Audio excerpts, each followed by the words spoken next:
കൃപേഷിൻ്റെ അമ്മ ബാലാമണിക്ക് അവൻ കിച്ചുവായിരുന്നു. ശരത് ലാലിൻ്റെ അമ്മ ലതയ്ക്കാണെങ്കിൽ മകൻ ജോഷിയാണ്. കാസർഗോഡിനും കാഞ്ഞങ്ങാടിനുമിടയിലുള്ള കല്യാട്ടി ഗ്രാമത്തിൻ്റെ സന്തോഷമുഖങ്ങളായിരുന്നു രണ്ടുപേരും.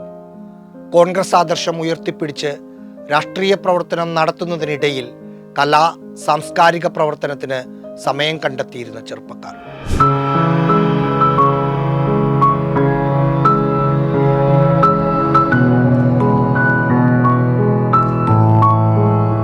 ചെണ്ടമേളമെന്നാൽ ജീവനായിരുന്നു രണ്ടുപേർക്കും. മേളം പഠിക്കുക മാത്രമല്ല, കുട്ടികളെ സൗജന്യമായി പഠിപ്പിക്കുകയും ചെയ്യുന്നുണ്ടായിരുന്നു കൃപേഷും ശരത് ലാലും. രാജ്യത്തിൻ്റെ അതിർത്തി കാക്കുന്ന പട്ടാളക്കാരനാവുകയായിരുന്നു കൃപേഷിൻ്റെ മോഹം. പോളിടെക്നിക്കിൽ ചേർന്ന് 2 മാസം കഴിഞ്ഞപ്പോൾ പഠനം ഉപേക്ഷിച്ചു.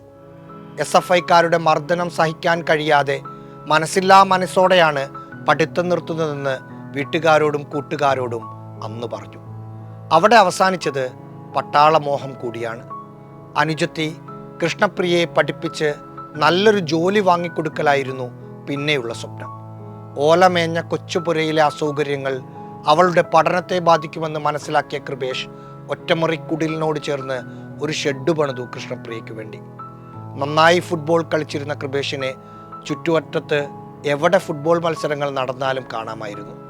അന്ന് രാഷ്ട്രീയത്തിനും കലയ്ക്കും സാംസ്കാരിക പ്രവർത്തനത്തിനുമെല്ലാം അവധി ദിവസമാണ്.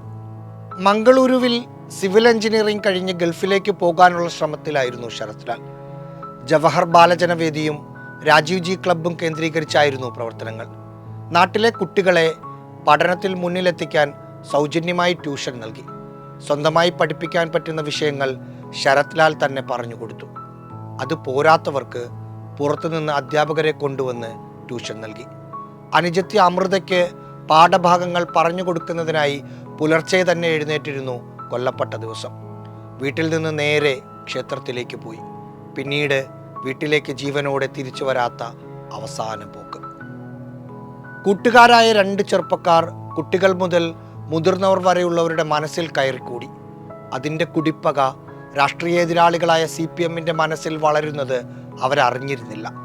നിഷ്കളങ്കമായ ഗ്രാമീണ സ്നേഹത്തിനിടയിൽ അങ്ങനെയൊന്ന് ചിന്തിക്കാൻ അവർക്ക് കഴിഞ്ഞിട്ടുണ്ടാവില്ല എന്നതാണ് സത്യം.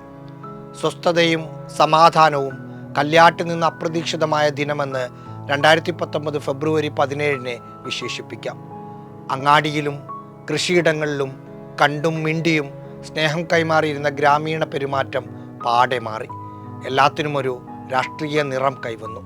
വടിവാൾ കൊണ്ട് വെട്ടിവീഴ്ത്തി കൊന്നുകളഞ്ഞത് 2 ചെറുപ്പക്കാരെ മാത്രമല്ല, സൗഹൃദത്തിലൂന്നിയുള്ള ഒരു നാടിൻ്റെ ജീവതാളമാണ്.